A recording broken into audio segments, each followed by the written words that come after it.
que é uma coisa assim incrível. Quer dizer, então a tua ficha caiu logo depois do acidente, porque assim, a gente conversa com pessoas que tornam-se especiais por alguma razão e que depois de muito tempo é que dizem, não, eu tenho que vencer. Mas você foi automático, te caiu a ficha, vou ultrapassar as barreiras. Olha, isso? foi assim, Clara, assim, eu lembro, como essas perguntas assim são meio que muito comuns para mim, porque eu acabo trabalhando com palestra, levo a minha história, então isso assim é meio que a linha de roteiro que eu uso.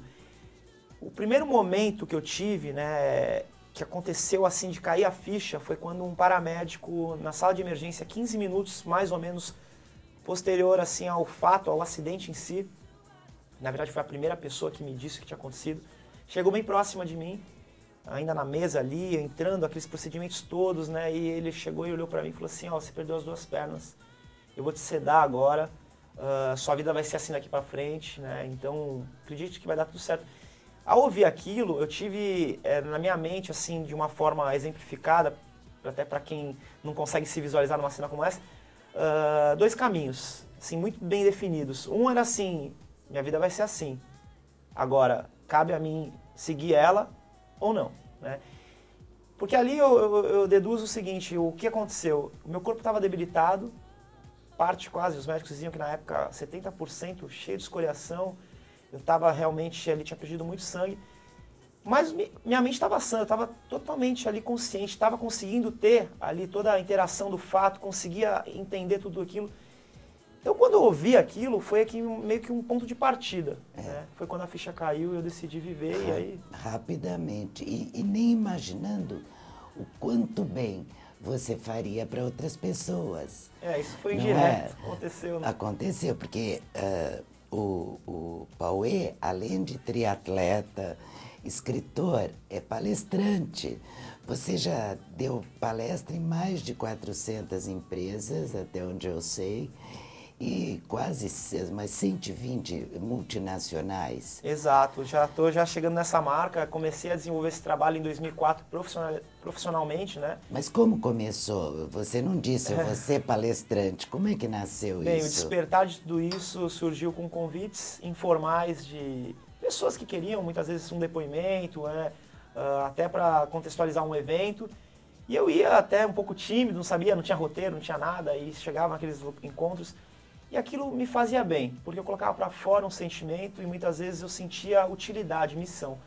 Eu comecei a criar identidade com todo aquele trabalho. E aí, numa das viagens que eu fazia pelo esporte, né, pelo mundo, eu estava nos Estados Unidos, numa competição em San Diego, na Califórnia, e aí um brasileiro que mora lá, reside lá, ficava muito na casa dele. E aí eu estava fazendo esse trabalho lá, e aí ele comentou comigo, pô, você precisa conhecer uma pessoa no Brasil, que é uma pessoa que trabalhava com comunicação, e ele vai, te ajudar nisso. Quando eu voltei, conheci então o Enilton, que hoje é meu empresário, me acompanha nesse trabalho desde 2004, e aí não parou mais, né? Então hoje a gente conta com uma equipe são 11 pessoas que trabalham conosco, desde consultores, pessoas que realizam briefing, a parte, né, de contábil, a parte de relacionamento, enfim. Totalmente estruturado. Totalmente estruturado. Então, E a resposta dessas palestras, qual é, Paulo? Olha, eu tenho resultados diversos, desde grandes grupos, né, com públicos de 3 mil, 4 mil pessoas, sindicatos enormes, até trabalhos com presidentes de empresa, né? Eu posso citar uma situação que realmente me marcou muito, que foi no ano de 2008, na época da crise, quando eu fui convidado por uma grande companhia, né, uma multinacional, para ir fazer uma palestra justamente porque eles estavam demitindo 1/5 do corpo docente deles e precisavam usar como pilar uma história que fosse lúdica, mas que transmitisse um impacto de valor sobre a maneira de resiliência, sobre a questão de reestruturamento. E eu fui para aquela palestra como sendo mais uma, eu sempre levo muito a sério, mas não sabia o grau de responsabilidade que tinha por trás. Imagino. E ao ouvir as palavras do presidente posteriormente à palestra, usando como exemplo frases que foram elaboradas de acordo com o evento, eu parei para pensar o quanto que estava sendo repercutido aquilo tudo. E então realmente eu uso isso hoje como não só minha veia de inclusão para poder transmitir todo o meu trabalho, mas também muitas vezes para mudar um cenário, né? Que isso acaba sendo uma consequência de tudo isso. Tudo isso. E é extremamente gratificante para você, não é? Voltando 10 anos atrás, dá para pensar Nossa. que E nisso tudo, né, até existiram algumas consagrações até por conta disso, até no ano de 2005, até o prêmio que eu acabei recebendo da Globo, que foi o prêmio Faz a Diferença, que recebi em 2006, esse prêmio relacionado a 2005, que foi justamente por um trabalho voltado para a educação, né? Então, tudo isso acabou, de certa maneira, se canalizando dessa forma, foi consequência, foram resultados que vieram à tona depois de muito trabalho, logicamente, mas eu passei a ver a vida de uma outra forma, principalmente porque o esporte me abriu tudo isso. Então eu comecei a ver que realmente o esporte, que foi reabilitação no início, passou a ser meu veículo de inclusão. Aliás, né, campeão. E depois a profissão. Porque você é tetracampeão internacional de triatlon, não é isso? 2002, 3, 6 e 7. Isso, sou campeão mundial da modalidade também. Tenho 5 títulos do Troféu Brasil.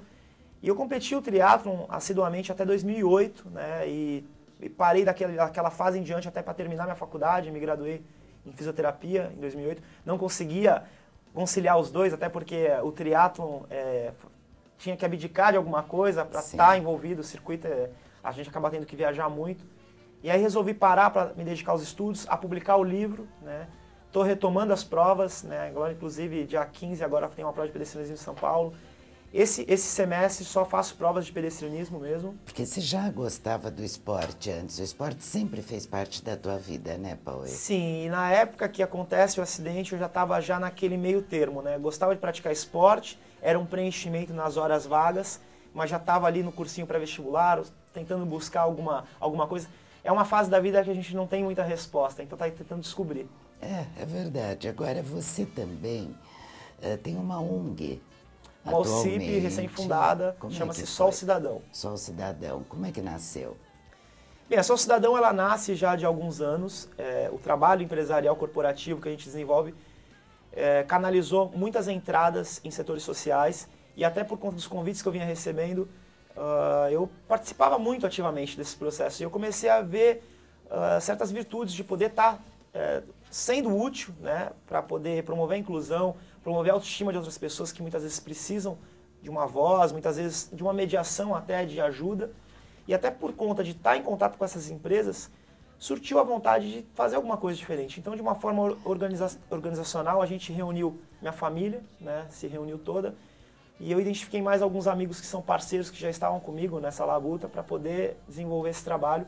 E ela se fundou no dia 5/5 de 2010. E nossa primeira ação foi semana passada, na Zona Noroeste, com a vinda do DJ Negralha, do Rapa, onde a gente fez uma oficina cultural.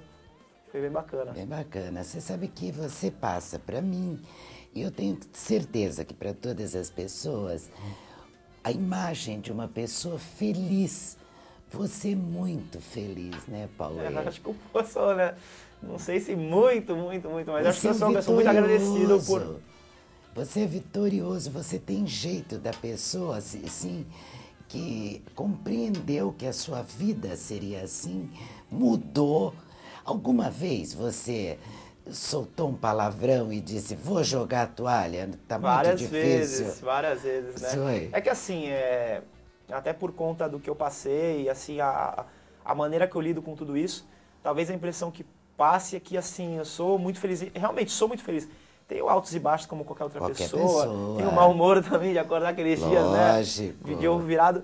Mas, assim, no geral, eu acredito que eu sou uma pessoa feliz e eu escolhi ser feliz. Eu acho que as pessoas elas têm que se permitir, primeiramente, entender a sua própria realidade para aceitá-la e superar, que acho que é a consequência de tudo isso. Então, eu, desde o momento que eu vi que minha realidade era essa, eu me vi cercado de oportunidades que estavam dentro da minha realidade. E aí eu pensei comigo, vou olhar para trás e ficar buscando culpado ou vou daqui para frente, né, realizar? Realizar, vencer e fazer bem a outras pessoas, porque você vai muito longe ainda. Isso é o mais gostoso, quiser, né? Isso vai mesmo.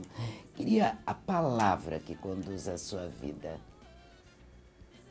Pode ser duas? Pode. Então é fé e esperança. Espetáculo. Eu acho que essas duas. Bom, eu vou pedir uma coisa para você que é o que todos pedem também. Mas eu preciso uma mensagem para todas essas pessoas que precisam vencer barreiras e não tem a tua coragem, a tua força. Eu acho que isso você faz constantemente, inclusive em palestras, cursos, mas passa uma mensagem. Eu vou usar um pensamento, né? Não vou nem fazer a citação, mas um pensamento que é do Einstein, até que eu acho muito legal, que tem a ver muito com a minha vida e com a de todas as pessoas. Né? A gente pode olhar para as coisas e entender que na vida não existe nenhum milagre, né? Ou muitas vezes olhar para as coisas e visualizar que todas as coisas são um grande milagre, né? Então cabe a nós a ótica que a gente enxerga para encontrar a tradução de tudo aquilo que está à nossa volta. Espetacular. Está de parabéns e eu tenho certeza que você ainda tem uma trajetória muito longa, que tem muita gente que precisa de você, Pauê. Eu que agradeço a oportunidade, claro, agradeço também o programa JB aí que sempre acompanhando a gente. E fico à disposição de vocês na hora que precisarem, até para convidar vocês para conhecer um pouquinho depois do nosso CIP, né? E estarem aí atentamente a todos os projetos que vão vir. Sem dúvida, com muito prazer. JB, terminamos aqui a entrevista com Paulo Agardi, o Pauê, o Paulo Eduardo, este monstro de fé, de capacidade, de determinação, de coragem, de lição de vida. Um beijo, até o próximo. No meio do caminho pode ter uma pedra, mas no meio dessa pedra pode ter um caminho. A pedra no caminho pode ser um diamante, pode ser calamacaze, pode ser comediante. Toda pedra pode ser um diamante, todo dia pode ser um grande dia, toda noite pode ser aquela noite.